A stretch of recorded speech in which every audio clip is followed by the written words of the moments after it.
ദൈവമേ, എന്തേ ഒളിങ്ങി നോക്കണേ? ഞാൻ ഒളിങ്ങി നോക്കല്ലെന്ന് പറഞ്ഞിട്ടില്ലേ? ചോറായിട്ടുണ്ട്, വിശക്കുന്നില്ലേ മോനെ? ഞാൻ ചോറ് ചോദിച്ചാ ഞാൻ ചോറ് ചോദിച്ചാ ഒന്നും ഉപയോഗിക്കല്ല മോനെ. ഉപദേശിക്കല എനിക്കത് ഇഷ്ടമല്ല. എനിക്ക് ഉപദേശിക്കല ഇഷ്ടമല്ല.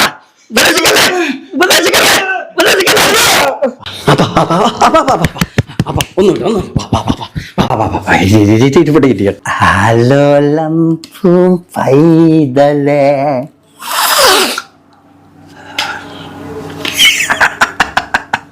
അപ്പാ നാളെ എനിക്കൊരു 15,000 രൂപ വേണം. എന്റെ കയ്യിലുള്ളതെല്ലാം തന്നില്ല മോനെ. എന്റെ കയ്യിലൊന്നുമില്ല. ഈ നാളെ പൈസ തന്നില്ലെങ്കിൽ നിന്നെ ഞാൻ നാളെ കൊല്ലും. ദൈവമേ, മരിക്കാൻ പേടിയാണ്. ഒന്നെണ്ണ എടുക്കോ?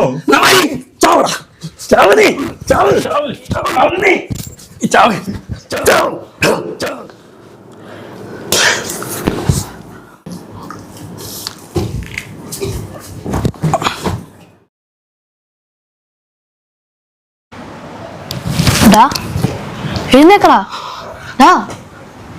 എന്നെ മനസ്സിലായില്ലേ? ഞാനാ നിന്റെ ചേച്ചിയാ. നിനക്കറിയൂ, നിനക്ക് ജന്മം നൽകിയ ശേഷം നമ്മുടെ അമ്മ ഈ ഭൂമിയിൽ നിന്ന് ഉടനെ പോയി. 14 വർഷങ്ങൾക്ക് ശേഷം അമ്മയുടെ അസുഖം എന്നെയും കൊണ്ടുപോയി.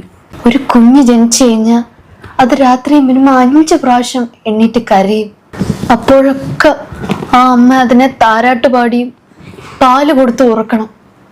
1 വർഷത്തോളം ആ അമ്മ ആ അവസ്ഥയിലായിരിക്കും. ഉറങ്ങാനോ ആഹാരം കഴിക്കാനോ എന്തിന് സഹായത്തിന് ആരും ഇല്ലെങ്കിൽ ഒന്ന് സമയത്തിന് ബാത്റൂമിൽ പോകും പോലും പറ്റില്ല. അങ്ങനെയാണെങ്കിൽ ഇതൊക്കെ ചെയ്യുന്നത് ആര് സഹായിക്കാനില്ലാത്ത ഒരു കൈക്കുഞ്ഞിനെ പോലും എടുക്കാൻ അറിയാത്ത ഒരപ്പനാണെങ്കിൽ നിനക്ക് ചിന്തിക്കാൻ പറ്റുന്നുണ്ടോ?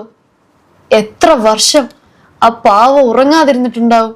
എന്നെ വലുതാക്കി നിനക്ക് തണ്ടും തടിയായപ്പോ നിനക്ക് അപ്പനെ കൊല്ലണം അല്ലേ? മരിക്കേണ്ടത് അപ്പനല്ല, നീയോ?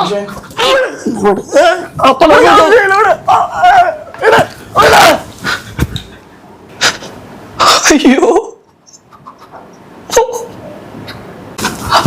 പേടിക്കല്ല പേടിക്കല്ല. സോറി അപ്പ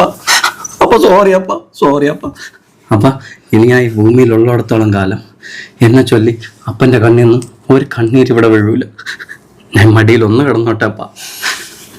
സോറി.